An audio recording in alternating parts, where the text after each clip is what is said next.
The snow fell in a blinding curtain, a relentless siege that had buried the foothills for weeks. Winter had come to the high plains with a vengeance, and for Mai Lin, it was a quiet, cold war of survival.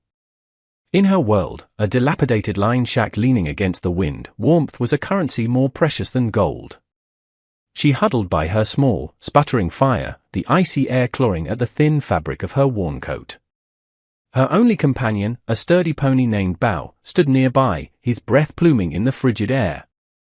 The day's labor mucking stalls at the nearest outpost had earned her a pittance and a handful of oats, just enough to stave off starvation for another few days. As darkness consumed the white landscape, a sound cut through the howl of the wind, the desperate, uneven beat of hooves. Mai Lin's hand went to the old, heavy revolver at her hip, a constant, cold companion in her solitude. A woman alone, especially a Chinese woman in this harsh land, learned to be ready for anything. Two shapes materialized from the swirling snow, a man slumped over his horse, clutching a small bundle to his chest.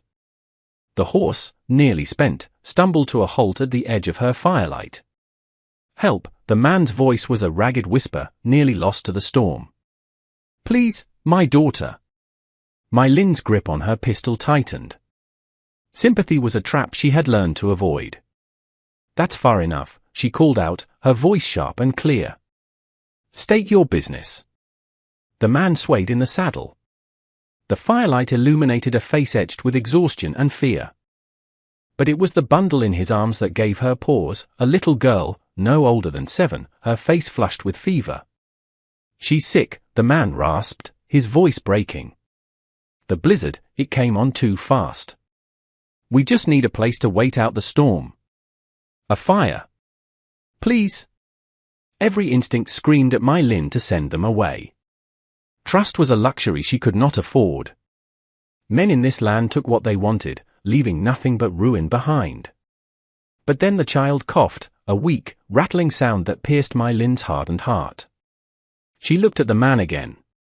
His clothes were worn from travel but well made, his boots were scuffed but of good leather. He looked less like a drifter and more like a father pushed to the edge of desperation. One night, Mai Lin said, her voice hard. You stay by the fire. You don't come near the shack. At sunrise, you're gone. The man's shoulders slumped with profound relief. Thank you, he whispered. He dismounted carefully, cradling the child as he settled her onto a bedroll near the flames.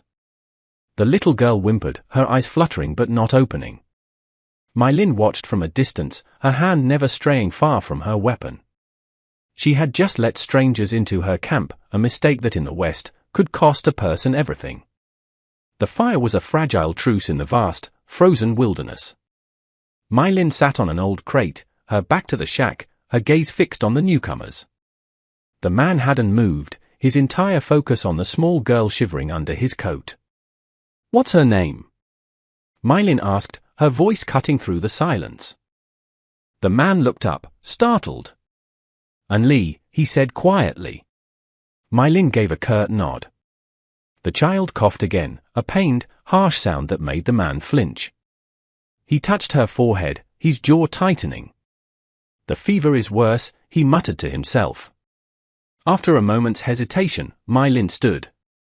Stay put. She vanished into the shack, returning with a tin cup of hot broth and a small bundle of herbs. She knelt by the fire, her movements efficient. It's not much, she said, holding out the cup.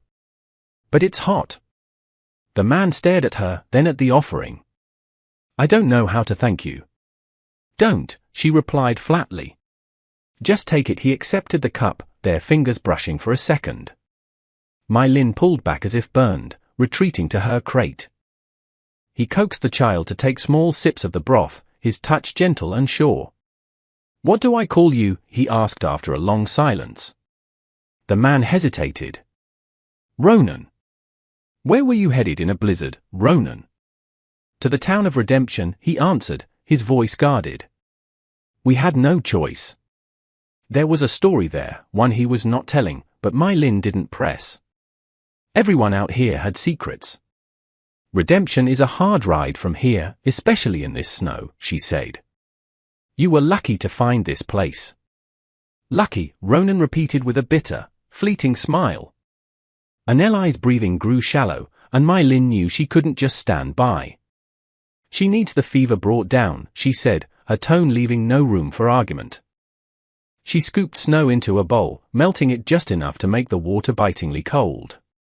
She took a clean cloth and, without asking permission, knelt beside Anneli and began pressing the compress to the child's hot forehead. Anneli stirred, her eyes fluttering open for a moment. They were glassy and unfocused, but she was looking at my Lin. "Sure," my Lin murmured, her voice unexpectedly soft. "You're safe. Just rest." Ronan watched her, an unreadable expression on his face. "You're good with her." My Lin didn't look at him. "I had a younger sister once. She was taken by a fever like this." The words hung in the cold air, stark and final. Understanding, or perhaps guilt, flickered in Ronan's eyes. "That's why you'll stay put until this storm breaks," she said, her voice hard again. "No arguments." Ronan nodded slowly. No arguments. The night stretched on, a long, cold vigil under the falling snow. But something had shifted. It was not trust, not yet, but it was a start. The storm raged for 2 more days, trapping the trio in their isolated world. An unlikely domesticity settled over the camp. Ronan, without being asked, chopped firewood with a practiced, powerful swing, creating a formidable stack that would last my Lin the rest of the winter. He patched the leaking roof and reinforced a wall that shuddered with every gust of wind, his work skilled and efficient. Anneli, her fever broken, slowly regained her strength. She was a quiet, observant child who began to follow my Lin with wide, curious eyes. She watched as my Lin mended a strap or checked on bow, her small presence filling a space in the camp that my Lin hadn't realized was empty. "My mother taught me to sew," Anneli said one afternoon, her voice soft as she watched my Lin's nimble fingers work a needle through thick leather. "She got sick a long time ago. Papa says she's an angel now." My Lin's hand stilled. She looked from the child to the man stacking wood, a man shouldering a world of grief and responsibility. "I'm sure she would be very proud of you," my Lin said gently. "You are a very brave girl, Anneli." That evening, the blizzard finally began to subside. They sat around the fire, the silence comfortable now. Anneli, nestled between them, was drifting off to sleep. "Tell me a story," she murmured. My Lin glanced at Ronan, who offered a small, tired smile. "Don't look at me. My stories are all about land deeds and cattle prices." My Lin smiled back. "All right." She gazed into the flames, a memory surfacing. "There was once a dragon that lived in the highest mountains," she began, weaving a tale her grandmother used to tell, a story of a lonely dragon who befriended a lost little girl. She spoke until Anneli was sound asleep in her father's arms. After Ronan carried his daughter inside, he returned to the fire. "That was a good story," he said. "My grandmother used to tell it to me," she replied, surprised at her own willingness to share. "She sounds like she was a wise woman." She was. "She taught me how to survive. How to be strong on my own." "You do more than survive," Ronan said quietly, his gaze steady. "You've made a life here. On your own terms." For the first time in a long time, someone was looking at her with respect, not pity or suspicion. "What about you, Ronan?" she asked softly. "Redemption has hotels. Why were you really out here in a blizzard with a sick child?" He stared into the flames for a long moment. "Running," he admitted. "From expectations. From a life that feels like it belongs to someone else. Sometimes you have to get lost to remember who you really are." My Lin understood that better than he knew. "Well," she said, a faint smile on her lips, "you picked a hell of a place to get lost." "Maybe," he replied. "Or maybe it was exactly where I needed to be." The third morning dawned bright and clear, the world outside blanketed in pristine, silent snow. The storm had passed. My Lin emerged from the shack to see Ronan packing his saddlebags. Anneli sat nearby, her small face sad. The horses were saddled and ready. A strange, unwelcome ache settled in my Lin's chest. "The trail should be passable now," Ronan said, not looking at her. We can make redemption by nightfall. Right, My Lin said, her voice rough. Good. Do we have to go, Papa? Unli asked, her lower lip trembling. I like it here. My Lin knelt to meet the little girl's eyes. I will see you again, she said, surprised to find she meant it. I promise. Aneli's face brightened. When? My Lin glanced at Ronan, who was watching them with an inscrutable expression. I don't know, little one. But a promise is a promise. Anli launched herself at My Lin, wrapping her small arms around her neck in a fierce, sudden hug. My Lin froze for a heartbeat before embracing the child tightly. Thank you for saving us, Anli whispered. When she pulled back, Ronan was standing there, hat in hand. I need to ride into the outpost, My Lin said abruptly, the lie tasting like ash. For supplies she couldn't watch them leave. She saddled Bao with jerky movements, swung into the saddle, and rode off without a backward glance. By the time she returned hours later, the sun was casting long, blue shadows across the snow. The camp was empty. The silence was a physical weight.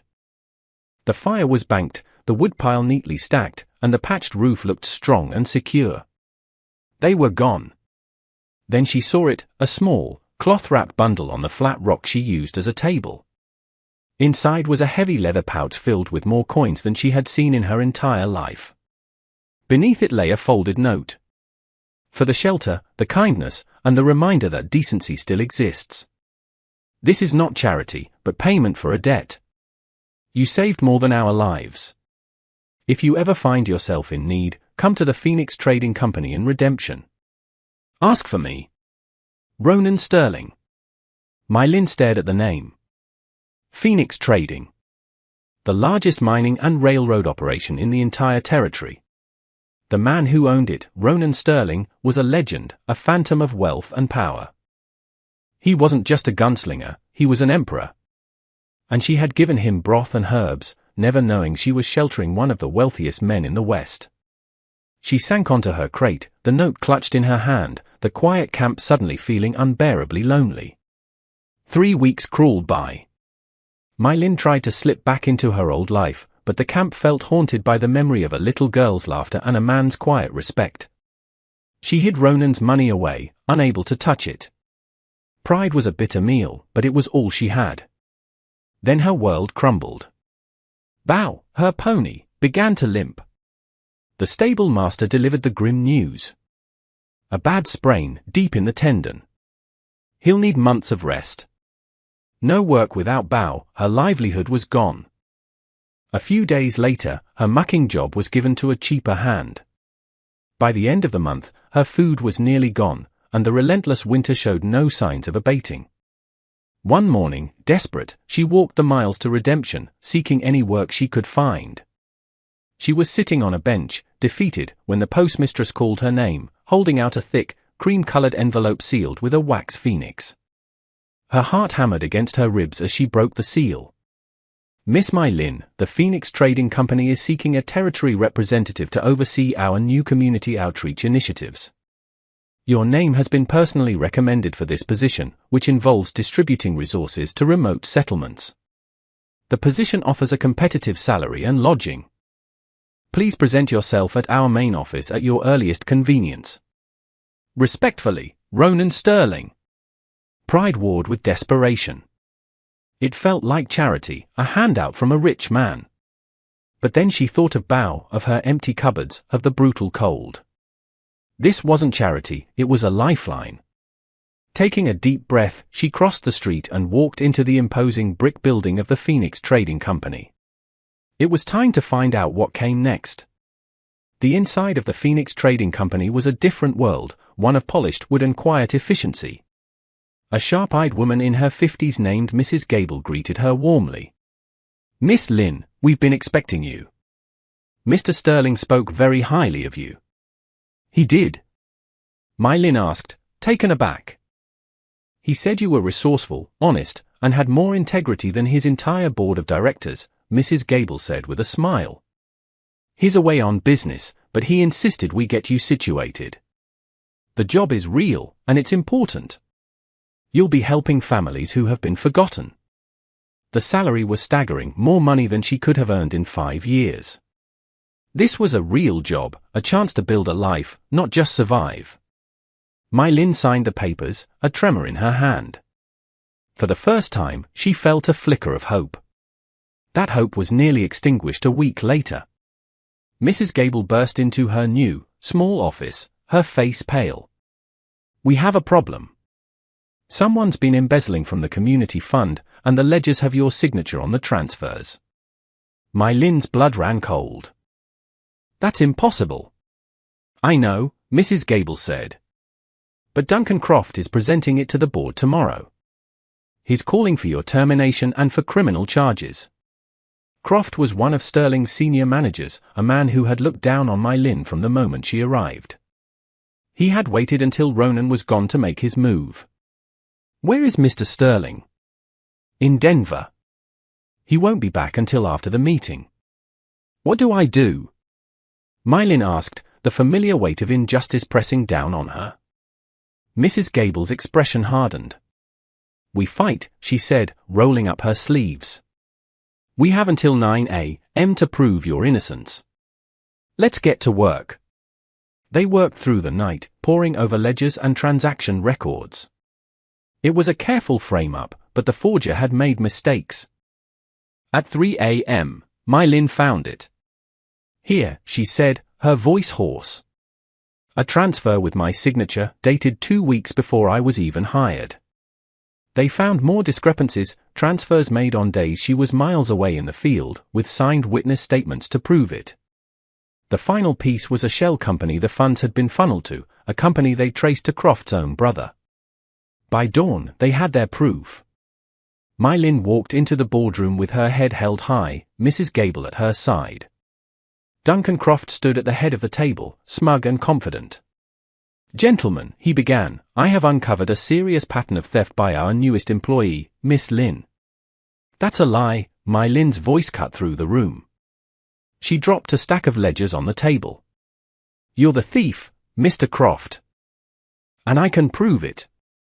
One by one, she laid out the evidence, the impossible dates, her verified alibis, and the damning link to his brother's company.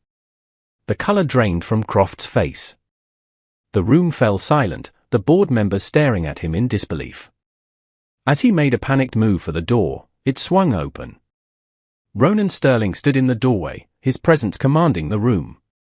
His gaze took in the scene, My Lin, defiant and strong, Croft, frozen in guilt. "Going somewhere, Duncan." Ronan's voice was dangerously quiet. 2 federal marshals stepped in behind him.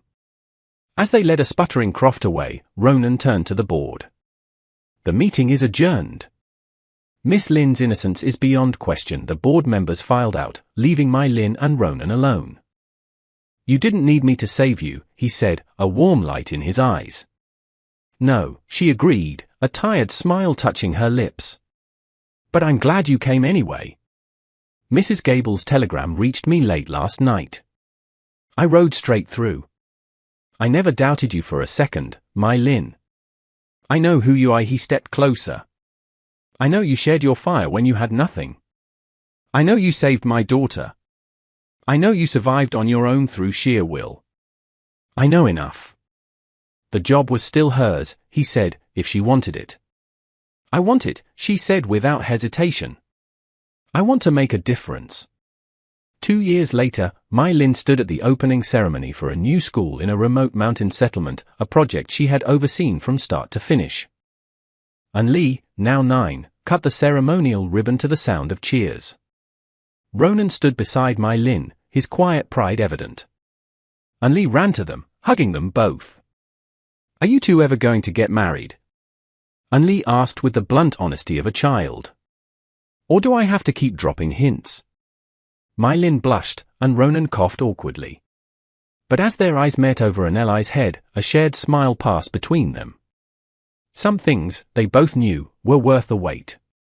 Some fires, once lit in the heart of a winter storm, were never meant to go out. They just kept burning, steady and warm, lighting the way home.